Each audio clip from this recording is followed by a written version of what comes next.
Next తో IT job పక్కా 5 lakhs challenge program లో చేరండి. కేవలం 100 రోజుల్లో జాబ్ తెచ్చుకోండి.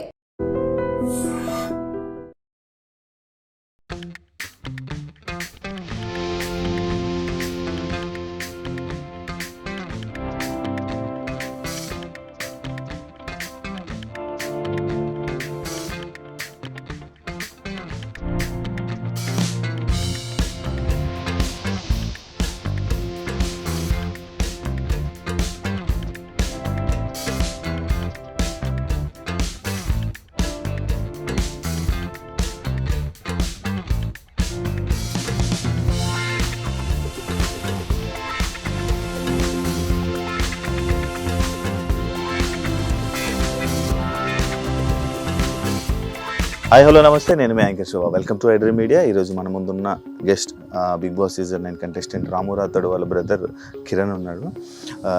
ఆయనతో మాట్లాడి వాళ్ళ హోమ్ టూర్ రీసెంట్గా మనోడు ఇల్లు మొత్తం కన్స్ట్రక్షన్ చేయడం జరిగింది. ఆ ఇల్లు ఎలా ఉంది, మనోడికి వచ్చిన అవార్డ్స్ అండ్ మన ఫ్యామిలీ గురించి మనతో మాట్లాడడానికి వాళ్ళ బ్రదర్ కిరణ్ ఉన్నాడు. ఆయనతో మాట్లాడి మనకు తెలియని విషయాలు తెలుసుకునే ప్రయత్నం ఏదో చేద్దాం. హాయ్ బ్రో కిరణ్, ఎలా ఉన్నా? బాగున్నారా? మొత్తం నీదే నా ఆటో? నీ ఆటో మీద ఫుల్ ప్రమోషన్? అవునన్నా, అంటే నా ఆటో మీద నేను ఆటో డ్రైవర్ కదా, ప్రతి ఒక్కరికి బ్రదర్ అంటే చాలా ఇష్టం అనమాట. ప్రతి ఒక్కరు ఈ బిగ్ బాస్ లో పోయినాక వాళ్ళకి బాగా ఇదైపోయింది, చూడడం ఎక్కువైపోయింది వాళ్ళకి. వాళ్ళే ప్లాన్ ఇచ్చారు నాకు, అంటే మన బ్రదర్ కి మనం ఎందుకు ఓటు వేయించుకోకూడదు, మనం ఒక పోస్టర్ చేయించుకొని మన ఆటోలు అన్ని ఆటోలకు అతికించేద్దుకుందాం అని చెప్పేసి వాళ్ళు చెప్పాక నాకు మంచి ప్లాన్ వచ్చింది. సరే, మనకు ఓటు కావాలి, మన బ్రదర్ గెలవాలని చెప్పేసి వాళ్ళకు కూడా మంచి తాపత్రయం అనమాట. వాళ్ళు కూడా చెప్తేనే నేను స్టిక్కర్లు తయారు చేయడం జరిగింది. ఓకే, ఇప్పుడు కస్టమర్లు ఎక్కిన వాళ్ళందరికీ చెప్తున్నారు రాము రాథోడ్, గుర్తుపడుతున్నారు? అంటే మామూలుగా నేను మాట్లాడే వాయిస్ లోనే వాళ్ళు కొంచెం ఇప్పుడు నేను రాము రాథోడ్ మీకు తెలుసా అనే దాంట్లోనే వాళ్ళకు వాయిస్ లో వాళ్ళకి అర్థమైపోతుంది. అంటే మీరు బ్రదర్ ఇట్లా, అవునా నా బ్రదర్ అని చెప్పేస్తాను. అయితే మీ తమ్ముడు బిగ్ బాస్ లో వెళ్ళాను కదా అని చెప్పేసి మీరు చూస్తున్నారా అంటే నేను కంటిన్యూ చేస్తున్నా, అతనికి ఓటు కూడా వేస్తున్నాను, వీక్లీ ఓటు కూడా వేస్తున్నా అని చెప్పేసి. మాకు ఇల్లు రాము రాథోడ్ ఇల్లు ఒకసారి చూడాలనుకున్నాం, చూడదాం. చూపిస్తాను. రాము రాథోడ్ వాళ్ళ ఇంటికి ఇల్లు ఎలా ఉంది ఏంటో చూపిద్దాం. అదే ఇల్లు అనమాట.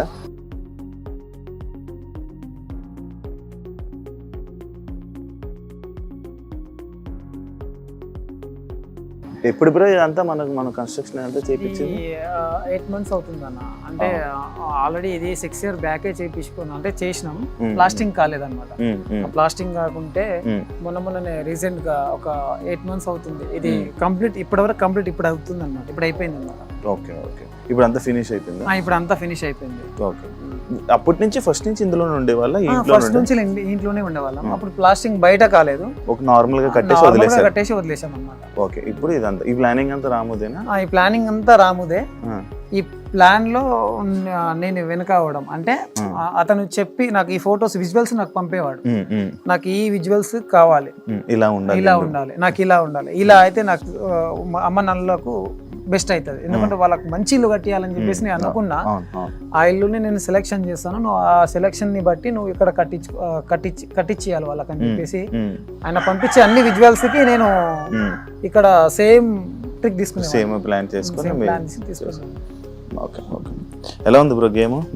గేమ్ బాగానే ఉంది అన్న, పర్లేదు, మంచిగా ఆడుతున్నారు. ఇంకా బాగా ఆడాలి, ఇంకా బాగా ఆడి ప్రతి ఒక్కరు సైలెంట్ ఉంటుంది కదా, సైలెంట్ కాకుండా నువ్వు పాయింట్ ని పట్టుకొని నీ పాయింట్ నుంచి వెళ్ళి నువ్వు గెలవాలనే హోప్ ఒకటి పెట్టుకుంటే చాలు. నువ్వు గెలవాలనే హోప్ ఒకటి పెట్టుకోవాలి, పాయింట్ టు పాయింట్ మాట్లాడాలి, అంతే. మీ తమ్ముడు బయట ఎంత సైలెంటా మాట్లాడ్డా? బయట సైలెంటే, మరి అంత సైలెంట్ ఏం కాదు, బాగానే. అంటే పాయింట్ని బట్టి, అంటే ఉద్దేశాన్ని బట్టి మాట్లాడతాడు.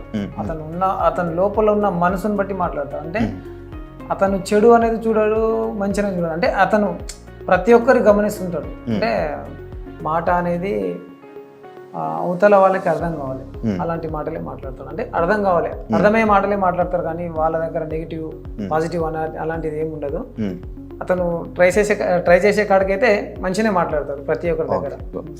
ఈ అవార్డ్స్ ఇవన్నీ ఎప్పుడు వచ్చాయి తెలుసా? ఈ అవార్డ్స్ ఇది జనవరిలో వచ్చింది ఒకటి, మామూలుగా ఈ మధ్యన వచ్చింది వివేకానంద అని. మిగతావన్నీ చిన్న చిన్న అవార్డ్సే వచ్చాయి బాగా. అది స్టార్ మా ఐ లవ్ యూ అమ్మ, మొత్తం అంతా ఫ్యామిలీ ఫ్యామిలీ అన్న. అది 21 మెంబర్స్ మేము, చిన్న పిల్లలతో సహా 21 మెంబర్స్. అంటే మా 5 ఫ్యామిలీ, అంటే మా అమ్మనాలకి 5గురం మేము, 5గురం దాంట్లో అందరం కలిస్తే 21 మెంబర్స్. 21. మీరు జీన్స్ ప్రోగ్రామ్కి వెళ్ళాలా? ఈ ప్రోగ్రామ్కి వెళ్ళారు అవునా? మీరు గెలుస్తారా? బిగ్ బాస్ లో వెళ్తే బిగ్ బాస్ కూడా గెలుస్తావా మనం? నాకు తెలుసు. అంటే అమ్మ తమ్ముడికి ఇద్దరికి ఎంట్రీ ఉండాలి లోపల. సర్ప్రైజ్ అనమాట. మేమందరం తర్వాత వెళ్ళి వీళ్ళకి సర్ప్రైజ్ ఇవ్వడం.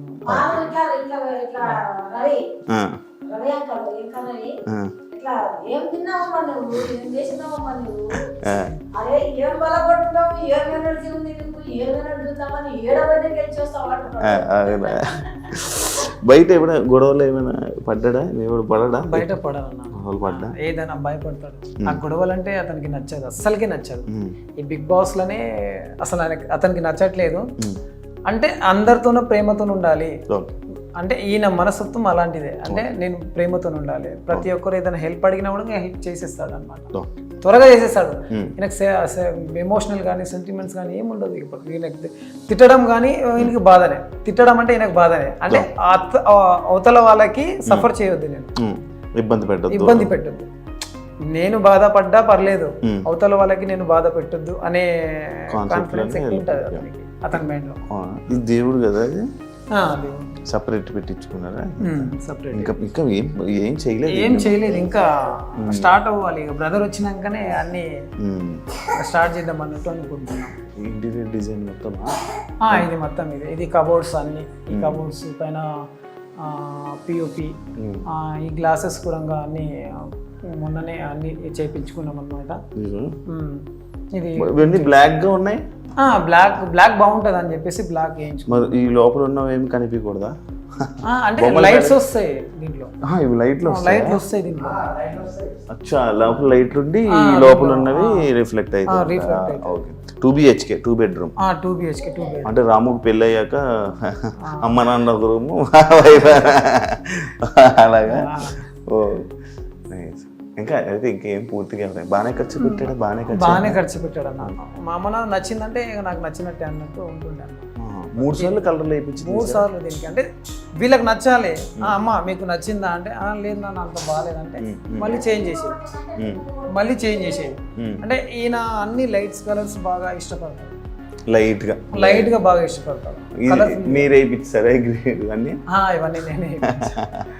అతను అక్కడి నుంచి చెప్పడం నాకు ఈ అంటే ఆ కోడ్స్ ఉంటాయి. ఆ కోడ్స్ అయితే అతనికి ఏదైతే మంచిగా అనిపిస్తుందో, ఏదైతే బాగుంటుందో ఆ కోడ్స్ లైట్స్ కానీ దీనిలో మీడియం ఉంటుంది, అన్ని ఉంటుంది. అందులో లైట్స్ అంటే బాగా ఇష్టపడతాడు. బాగా పెట్టాడు, బాగా సెట్ చేశాడు. ఇది కూడా రాము రాథోడ్ సెలెక్షన్ తీసుకున్నాడా? అతను ఏ సెలెక్షన్ చేసినా ఫస్ట్ నేను ఏదైనా తీసుకోవాలనుకున్నా ఫస్ట్ అతనికి నేను విజువల్ పెడతాను. ఈ ఫొటోస్ పిక్స్ పెడతాను, ఇవి బాగుందా లేదా ఒకసారి చెక్ చేయాలి. ఇది నాకు నచ్చడం కానీ అమ్మ నాకు నచ్చడం కానీ సేమ్ ఉండాలి అన్నట్టు వీళ్ళకి కూడా చూపిస్తుంటే వీళ్ళు కూడా మాట్లాడుతుండే బాగుంది పర్లేదు ఒకసారి రాము కూడా పంపి అతను కూడా చూస్తారు అన్నట్టు. అతను కూడా పంపిస్తే అతను ఓకే నాకు ఇది నచ్చింది ఇది పెట్టేసేయండి అంతే. ఆ బుద్ధుంది కూడా మీకు చెప్పలేదు ఇంకా. అది బయట బుద్ధుడు అది మీకు చూపిస్తాను. అది కూడా బెడ్రూమ్. ఇది ఇంకొక 2 bedroom. అంటే ఇంకా మొత్తం సెట్ చేయలేదు. అది సెట్ చేయాలి ఇక అని. అదేంటి నాటకం ఎవరేసారు? అది మా డాడీ నాన్నగారా? మా డాడీ చూడదు ఆర్టిస్టే. ఇది కూడా అంటే అప్పుడు కోలాటం అనేది బాగా ఇష్టం, చాలా ఇష్టం అది. దాంట్లో అలా అలా అలా అలా రాజుల నాటకాలు అలాంటివి ఉంటాయి కదా విలేజ్ అది చాలా ఇష్టం డాడీకి. ఇప్పుడు లేదు, అప్పుడు చాలా ఉండే, ఇప్పుడు లేదు. ఇప్పుడు బుద్ధుడిది ఏంటి స్టోరీ? అది బుద్ధుడిది చూసాం ఆల్రెడీ విజువల్ వచ్చిందా? విజువల్ వచ్చింది, లైట్స్ ఉన్నది వచ్చిందా? అది మామూలుగా మా ఫ్యామిలీకి ప్లేస్మెంట్ అది.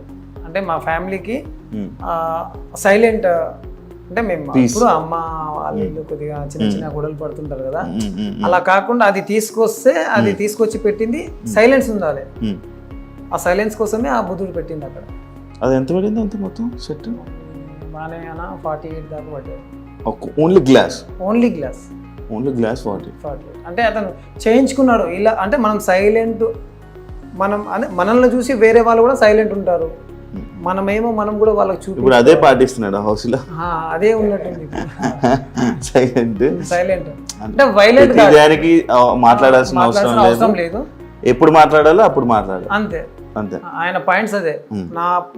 నా దాకా వస్తే నేను మాట్లాడగలుగుతాను, నా దాకా రాకుండా ఏదేదో మాట్లాడేసుకొని అది చేసుకొని నా మీదకి వస్తే నేనేం చెప్పలేను, నేనేం చేయలేను. ఈయన పాయింట్స్ ఏమైనా ఉంటే మాట్లాడగలుగుతాను. ఇప్పుడు మరి బిగ్ బాస్ హౌస్ లో చాలామంది చాలా మాట్లాడుతున్నారు. అంటే మీ అమ్మ నాన్నగారు మన వాళ్ళు మంచిగా ప్రేమగా ముద్దుగా చూసుకొని ఉంటారు, మిమ్మల్ని మంచిగా చూసుకొని. ఇప్పుడు హౌస్లో చాలామంది దగ్గర మాటలు పడ్డం కానీ లేకపోతే ఫుడ్ విషయంలో కానీ ఇలాంటివి కొన్ని ఇష్యూస్ అవుతున్నాయి కదా. మరి మీ అమ్మ నాన్నల రియాక్షన్లు ఏంటి, ఏమంటున్నారు? అంటే జనాల రియాక్షన్లు ఏంటి, మీ ఫ్యామిలీ రియాక్షన్స్ ఏంటి? అంటే అమ్మ నాన్న రియాక్షన్ ఏంటంటే ఇది టాస్క్ కాదు అని అనుకున్నారు, అంటే ఇది రియాలిటీ షో అని అనుకుంటున్నారు. అయితే అక్కడ నాగార్జున పెట్టేది అది ఉల్టా సీదా. అంటే వాళ్ళ వల్ల వేయడం, వీళ్ళకి వల్ల వేయడం, అలాంటివి చేస్తుంటారు. అంటే వీళ్ళకి తెలియదు కదా, అదేదో ఎమోషనల్లో మాట్లాడేస్తారు. ఇలా చేస్తారు ఏంది, మా అబ్బాయికి ఫుడ్ పెట్టట్లేదు, బట్టలు ఉతికిస్తున్నారు, అది ఇది అని చెప్పేసి చెప్తున్నారు. అంటే ఇది మేము కూడా చూస్తున్నాం కాబట్టి మాకు కూడా తెలుసు దీనిలో గేమ్ అని చెప్పేసి. ఈ గేమ్ ఎంత ఉన్నా కూడా మంచి ఆట నుంచే నడుస్తుంది, అంటే బాగానే నడుస్తుంది. ఒక ఈ సీజన్లోనే మంచిగా ఉంది. ఇంకా ఫస్ట్ సీజన్, దాని తర్వాత థర్డ్ సీజన్, దాని తర్వాత ఇది బాగుంది. ఇవన్నీ ఇప్పుడు నేను కంటిన్యూ చేస్తున్నా. అంటే బ్రదర్ అదే దానికన్నా ముందు కూడా నేను చూశాను అనమాట, శివాజీ గారిని కానీ వాళ్ళ చూశాను, వాళ్ళది కూడా నాకు బాగా అనిపించింది. దాని తర్వాత తమ్ముడిల్లు కదా వెళ్ళాడు కదా, అందుకే చూస్తున్నా నేను. అంటే అవి చూస్తుంటే తమ్ముడు వెళ్ళాడు కాబట్టి చూస్తున్నా. ఎవరు నచ్చారు దీంట్లో? ఎవరికంటే వాళ్ళే ఫేవరెట్ అన్న. దీంట్లో ఎవరికంటే వాళ్ళే ఫేవరెట్. నీకు ఎవరు నచ్చలే? నాకైతే అందరూ ఆల్వేస్ సేమ్ అనుకుంటా నేను. ఎందుకంటే మా బ్రదర్ని ఎక్కువ అనుకోను, వాళ్ళని ఎక్కువ అనుకోను. ఎందుకంటే అందరూ కష్టపడి ఆ బిగ్ బాస్ హౌస్కి వెళ్ళారు కాబట్టి దాంట్లో వాళ్ళ టాలెంట్ చూపించుకొని వాళ్ళ గేమ్స్ టాస్క్ మంచిగా గెలిచి వచ్చేవారికి ఆల్ ది బెస్ట్ అని చెప్తున్నా. దాంట్లో మా తమ్ముడు కావడం ఇంకా నాకు ఇంకా హ్యాపీ. బయట ఎవరైనా ఫోటోలు దిగుతున్నారా నీతో కూడా? నాకు ఏం లేదన్నా. అంటే నేనంట ఆల్రెడీ నేను ఒక తమ్ముడి ఒక సెలబ్రిటీ వాళ్ళ అన్న అని చెప్పేసి నేను ఎక్కడ బయట చెప్పుకోలేను. నేను చెప్పినా కూడా రాము మా బ్రదర్ అని చెప్తాను. నా దగ్గర ఎవరు సెల్ఫీ నేను అడిగినా నేను ఇవ్వను, ఎందుకంటే నేను ఒక సెలబ్రిటీ కాదు కదా. ఎవరికి ఇవ్వాలో వాళ్ళకి రెస్పెక్ట్, వాళ్ళకి గౌరవం ఇవ్వాలి. నేను ఒక న్యాచురల్ మనిషిని కాబట్టి న్యాచురల్ గానే ఉంటాను. మీ ఆటల్లో మీ రాము సాంగ్స్ ఏనా మొత్తం? చాలా అన్న, చాలా అక్కడికి మా రాము సాంగ్స్ ఫస్ట్ వచ్చినాయంటే ఫస్ట్ నేను ఖచ్చితంగా వింటాను. నీకు ఎప్పుడు తెలిసింది అసలు ఫస్ట్ మన సాంగ్స్ చేస్తాను? నీకు కూడా తెలియదా? నాకు అంటే మా ఫ్యామిలీకి అందరికి తెలియదు అసలు. ఇది చాలా ఏమంటారు అనూలంగా వచ్చేసి, అంటే అప్పుడే వచ్చేసింది అంటే అన్ఎక్స్పెక్టెడ్ లో వచ్చేసింది. అంటే కరోనా టైంలో వచ్చేసింది ఇది. కరోనా టైంలో ఏమైంది, టిక్ టాక్ అప్పుడు ఆ టిక్ టాక్ నడుస్తుంటే ఆ టిక్ టాక్ లో ఏదో డాన్స్ చేయడం కానీ ఇలాంటి అప్పుడు దాంట్లో బాగా ఫాలోవర్స్, బాగా బీభత్సమైన ఫాలోవర్స్ అతనికి. ఇప్పుడు డాన్స్ లోనే బాగా బీభత్సమైన ఫాలోవర్స్ టిక్ టాక్ లో. అలా ఆయన డాన్సులు అవి చేసుకుంటే అందరూ సాంగ్స్ పాడుతున్నారు కదా, మంచి ఫోక్ సింగర్లు ఉన్నారు. అప్పుడు ఎవరెవరు ఉన్నారు, రామన్న ఉన్నారు, రామ్ లక్ష్మణ్ అన్న ఉన్నారు, ఇంకెవరు ఉన్నారు, మా ఎస్టీ మా బంజారాలో చిటాపట కరుణాకర్ ఉన్నారు, మంచి ఇంకెవరు బాలకృష్ణ అనే అబ్బాయి ఉండే. వీళ్ళందరూ మంచి సాంగ్స్ సింగర్స్, మంచి సాంగ్స్ వస్తుండే. ఇవన్నీ వింటుండే మనోనికి బాగా ఏదంటే అమ్మా నాన్న, అది ఈయన రాంబాబు పాడిన పాట ఒకటి ఉంటుంది, అమ్మా నాన్న గురించి పాడింది ఉంటుంది. అది చాలా ఎమోషనల్ మా బ్రదర్కి, చాలా అంటే చాలా ఎమోషనల్. ఆ సాంగ్ ఎప్పుడైతే విన్నాడో అప్పుడు అతనికి ఒక అవగాహన వచ్చిందా, అన్న రాంబాబు అంత మంచిగా పాడుతుంది కదా, నేను కూడా ఒకసారి ట్రై చేద్దాం అన్నట్టు మైక్స్ సెట్, చిన్న టేప్ రికార్డ్స్ అవి తీసుకొచ్చి ఒక మైక్ టెస్ట్ అవి తీసుకొచ్చి పాడుతుండే. దాంట్లో పాడుతూ వినిపిస్తుండే. అలా అలా అలా టిక్ టాక్ లో చేయడం మొదలుపెట్టిన, అంటే జిల్లాల పేర్లు రాసి పాడడం కానీ ఇవన్నీ చేస్తే ప్రతి ఒక్క వారు సపోర్ట్ బాగా చేసేవారు అనమాట. రాము నువ్వు బాగానే వాడుతున్నావు, పర్వాలేదు, నువ్వు ఖచ్చితంగా నువ్వు ట్రై చేస్తే నీకు ఏదైనా ఒక దారి దొరుకుతుంది, నువ్వు చెయ్యి అని చెప్పేసి ప్రతి ఒక్క జిల్లాల పేరు పాడితే ప్రతి ఒక్క జిల్లాల పేరు పాడేసింది. అన్ని వాయిస్ గీస్ మంచిగా ఉంది, పర్వాలేదు, ఒకసారి నువ్వు ఫోక్ లో కూడా ట్రై చేయొచ్చు కదా అని చెప్పేసి ఎవరో 10-15 మంది దాకా అన్నారనమాట ఆ కామెంట్లో. తమ్ముడికి ఆ ప్లానింగ్ వచ్చింది కానీ అది ఉపయోగించుకోలేదు, అంటే అప్పుడు ఉపయోగించుకోలేదు అనమాట. అంటే ఇవన్నీ తెలియదు కదా, ఇండస్ట్రీ ఫోక్ ఇండస్ట్రీ తెలియదు. ఇక ఫోక్ ఇండస్ట్రీ తెలియాలంటే ప్రతి ఒక్కరినన్నా ఖచ్చితంగా మీట్ అవ్వాల్సిందే. ఒకరు పరిచయం ఉంటే దాంతో ఒకరికొకరు పరిచయం అవుతారు. ఇతనికి అంత టచ్ లో ఎవరు లేరు. దాంతో మామూలుగా నాగర్ కర్నూలులో అలా వాళ్ళ ఫ్రెండ్స్ తోని అలా ఒక 2-3 సాంగ్స్ తీశాడు. సొమ్మసిల్లి పోతున్నాయి చిన్న రాములమ్మ అదొకటి తీశారు. అక్కడ అదే మామూలుగా ఇటు సైడే తీశాడు అనమాట. అది హైదరాబాద్ దాకా వెళ్ళలేదు. దాని తర్వాత ఇతనికి ఒక ప్లానింగ్ వచ్చింది. ఆ ప్లానింగ్లో ఏమైందంటే కరోనా వచ్చేసింది. కోవిడ్ ఆ కోవిడ్లో ప్రాబ్లం అయిపోయింది మా డాడీకి, నాకు, మా బ్రదర్కి, మా వదినమ్మకి, మా నలుగురికి కోవిడ్ వచ్చేసింది. స్టార్టింగ్ కోవిడ్ వచ్చేసింది. అప్పుడు నేను ఒక కంపెనీలో ట్రాక్టర్ డ్రైవర్ నేను. అప్పుడు అలా నేను కంపెనీకి వస్తున్నా ఈ కరోనా ఉంది జాగ్రత్త అంటా కూడా నేను ఇక మనకు తినాలంటే అది కావాలంటే ఇప్పుడు బ్రదర్ కష్టపడుతున్నారు, మేము కూడా కష్టపడుతున్నాం. అప్పుడు బ్రదర్కి ఎంత అవగాహన లేదు. ఇంకోటి ఏంటంటే బ్రదర్కి బాగా అప్పుడు డబ్బులు అనేది ఎక్కువ రాలేదు. అది అంటే మామూలుగా స్టార్టింగ్ స్టేజ్ కదా, లేదు మేము కూడా అందరం హెల్ప్ చేసేవాళ్ళం.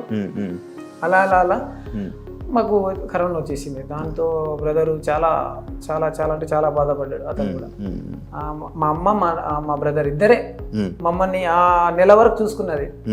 మాకు ఫుడ్ కానీ ఏది కానీ వాళ్ళు శానిటైజర్ కానీ మాస్క్ కానీ ఇవన్నీ ధరించి మా దగ్గరకు వచ్చి మాకు ఇచ్చిపోయేవాళ్ళు. ఏదైనా ఫుడ్స్ ఉంటే ఎగ్స్ కానీ చికెన్స్ కానీ ఇవి తినండి, ఇవి తింటే మీకు తొందరగా తగ్గిపోతుంది, మీరేం బాధపడకండి. అప్పుడే అతనికి అంత నా ఫ్యామిలీ నాకు దూరం అయిపోతారేమో అనే ఫీలింగ్స్ ఉండేవి అన్నమాట. అంటే మా ఫ్యామిలీ మాకు కావాలి, ఎక్కువ ఫ్యామిలీ గురించి అన్న, ఎప్పుడు ఫ్యామిలీ గురించి, ఫ్యామిలీ బాగున్నట్టే నేను బాగున్నట్టే అనేది బాగుంది. ఎప్పుడు ఫ్యామిలీ ఎక్కువ. అతను ఏదైనా ఒక్క రోజుల్లో మినిమం 4 times అమ్మ ఫోన్ చేస్తుంది. ఒక్క రోజులో తిన్నావా, ఏం చేస్తున్నావు, మిస్ అవుతున్నాడు కదా, ఏడుస్తున్నాడు. నువ్వు కూడా చూడలేదు ఎప్పుడు ఏడవడం? నేను ఎప్పుడు చూడలేదన్న, ఇదే ఫస్ట్ టైం అసలు ఎప్పుడు చూడలేదు, ఎప్పుడు ఇంతగా ఏడవలేదు ఎప్పుడు. అంటే ఆయన అంత ఏడిపించేంత పనులు కూడా మేము ఇంతవరకు ఏం చేయలేదు అనమాట. ఆయన హ్యాపీ, ఎప్పుడు చూసినా హ్యాపీ ఉంటుంది. ఉంటుందన్న కొద్దిగా ఇంకా ఇప్పుడు స్టార్టింగ్ స్టెప్ కదా. నాకు అయిపోయిందన్న. నాకు 2 పిల్లలు, ఒక పాప ఒక బాబు. అక్క కూడా బాగానే ఉంది. అక్క కూడా ఒక పాప ఒక పాప ఒక బాబు. చెల్లికి కూడా అయిపోయింది. చెల్లి 2 పాపలు ఒక బాబు. వాళ్ళ వైఫ్, మా వైఫ్ అక్కడ టీ పెడుతున్నారు మన కోసం. ఈ ఆటో మీదనా ఇంకా ఎక్కడెక్కడ పోస్టులు వేయించావు మొత్తం? అన్న నేను ఆటో మీద అతనికి ఉన్న అభిమానులు నాకే ఫోన్ చేసేవారు అనమాట. రాముది ఒక గ్రూప్ ఉంది అనమాట. ఇప్పుడు బిగ్ బాస్ గురించి గ్రూప్ ఒకటి ఫ్యాన్స్ చేశారు, అందులో నన్ను అడ్మిషన్ చేశారు. అది ఎక్కువ నాకైతే అసలు నేనే షాక్ అయినా. అందులో నన్నే అడ్మిట్ చేశారు. కొత్తగా ఉంది అసలు. ఏందన్నా అడ్మిట్ చేశారంటే ఓట్లు ఉంటాయని తెలుసు కానీ గ్రూప్ వైజ్ గా ఉంటాయని నాకు తెలియదు అని చెప్పారు. అడ్మిట్ చేసి నన్ను అడిగారు, అన్న ఖచ్చితంగా మేము తోడుంటాం, రామురాతడికి బిగ్గా ఫ్యాన్స్ ఉన్నాం మేము. మినిమం ఒక 4,000-5,000 మంది దాకా ఉన్నాం. దాంట్లో మీరు కూడా మా గ్రూప్లో యాడ్ కావడం చాలా మంచిది. మేము కూడా ప్రతి ఒక్క గ్రూప్లలో పెడతాము, అందరికీ చెప్తాము. ఎందుకంటే రాము మంచోడు కాబట్టి మాకు తెలుసు. మేము ఫ్యాన్ వైజ్గా మేము ఎప్పుడు ఆయన సాంగ్ కానీ ఎప్పుడు విలేజ్లలో కానీ వస్తుంటే పోతుంటే చూస్తుంటాం, మాట్లాడుతుంటాం. అతను ఫ్రాంక్ గా మంచిగానే ఉంటాడు. కాబట్టి అతనికి మేమందరం సపోర్ట్ ఉన్నాం, మీరు కూడా సపోర్ట్ మీరు ఇంకా అతనికి బాగా సపోర్ట్ చేస్తున్నారు. కాబట్టి అతని ద్వారా మీ ద్వారా మేము కూడా చేస్తుంటాం. మాకు వనపర్తి కొన్ని పోస్టర్లు పంపించండి, మేము కూడా సపోర్ట్ చేస్తాము. అలా నాగర్ కర్నూలు, అలా దేవరకొండ, అలా జడ్చెల్ల, అలా మహబూబ్ నగర్, ఇలా అన్ని జిల్లాల్లో పంపించాను అనమాట. ఇప్పుడు నేను స్టేజ్ మీదకి పిలుస్తారు యాక్చువల్లీ నాకు సార్ పేరెంట్స్ ఏం చెప్తుంది? నేను చెప్తా బ్రదర్కి ఒకటే, ఏంటంటే నువ్వు పాయింట్ మీద మాట్లాడి నువ్వు గెలవాలంటే నువ్వు నీ ప్రయత్నం నువ్వు చేసుకోవాలి. ఖచ్చితంగా నీ ప్రయత్నమే నువ్వు చేసుకోవాలి నువ్వు గెలవాలంటే. అంటే ప్రతి ఒక్కరు అంటే నీ ఇప్పుడు ఈయన మనసు ఉంటుంది, ఈయన మనసులాగా ప్రతి ఒక్కరి మనసు ఉంటుంది కదా.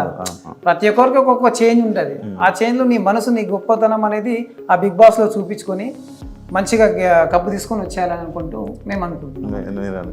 మీ ఇద్దరికి ఎప్పుడు గొడవలు కొట్టుకోవాలి? తక్కువ మాట్లాడుకుంటారా? తక్కువ అంటే మామూలుగా ఫోన్లలో అంతే, ఫోన్లలో మాట్లాడుకుంటాం. పిలుస్తాడు ఎప్పుడన్నా, అమ్మ నాన్న తీసుకుని వచ్చేసాయి, ఈరోజు ఒక ఈవెంట్ ఉంది, ఈరోజు షూట్ ఉంది, వాళ్ళని తీసుకుని వచ్చేసి వాళ్ళు కూడా చూస్తారంట, వాళ్ళని తీసుకుని వెళ్ళేవాళ్ళని. ప్రతి ఏదైనా చిన్న విషయాలు ఉంటే కూడా పిలుస్తాడు. ఫైనల్గా ఏం చెప్పాలనుకుంటున్నాను? ఫైనల్గా రాము రాథోడ్కి ఆల్ ద బెస్ట్ చెప్తున్నా. మంచిగా ఆడి వాళ్ళు చెప్పిన అన్ని టాస్కులకు నువ్వు జయించి మంచి కప్పుతో రావాలని చెప్పేసి కోరుకుంటున్నా. అండ్ ఆడియన్స్కి ప్రతి ఒక్కరికి రాము తరపున ధన్యవాదాలు తెలుపుతున్నా. ఓటింగ్లో అందరూ పాల్గొనాలని కోరుతున్నా.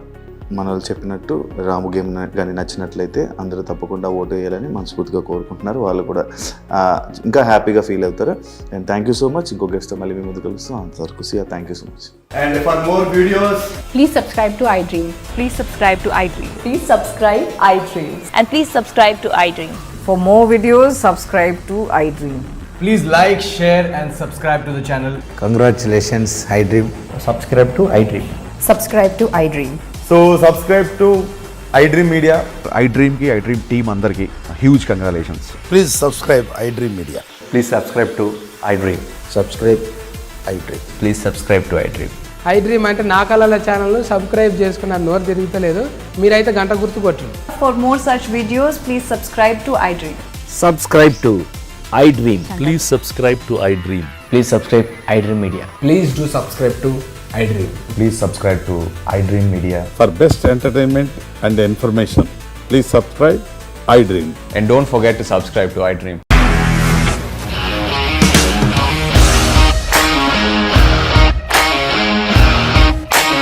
ఇండస్ట్రీలో కమిట్మెంట్ ఇష్యూస్ వస్తే నీకు కూడా వచ్చినట్టు? మార్నింగ్ తీసుకెళ్ళాలంటే కొట్టి పడేస్తాడు.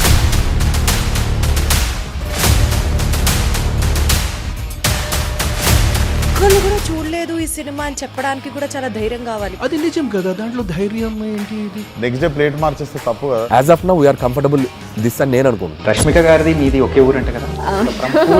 నీకు కోపం వచ్చిందంటే బాగా తిట్టేత్తరా? తిట్టేద్దామండి. నిజంగా గేమ్ ని ఎలా చేంజ్ చేయగలిగారు? ఏపీఎస్ఎఫ్సి వాళ్ళకి 6 నెలల్లో నేను 6 లక్షలు కట్టా. బిజినెస్ చేయాలనుకుంటే it is as difficult as riding a tiger.